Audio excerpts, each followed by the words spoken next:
New details tonight on a bizarre motorcycle crash that killed a Massachusetts teen. The victim was actually test driving the motorcycle when he apparently crashed and died. NBC 10's Allison Bologna talked to the bike's owner today. She's live in the studio with this story. Allison?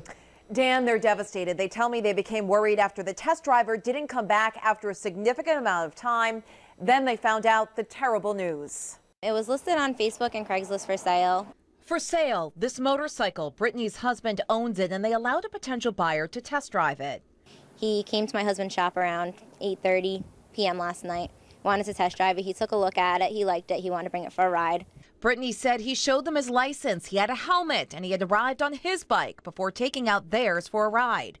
But Brittany worried when he didn't come back within a reasonable amount of time. So you were under the impression that he'd take it for a test drive, then come back? That's what we thought. But then trouble. Around 9:40, the police became involved on Route 37 West, right about here. We found a motorcycle that had crashed.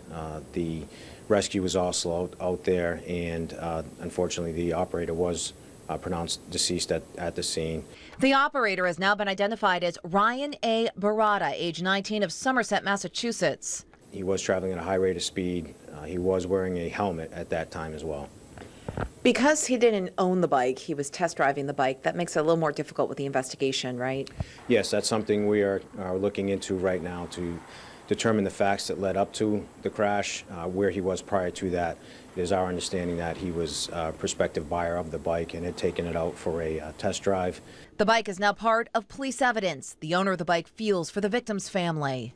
We feel guilty. We do. I know we didn't do anything, but it was his motorcycle. We just feel so bad. We wish we could have went with them or something.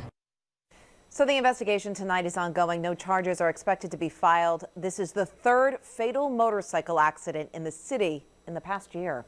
Allison Bologna, NBC 10 News.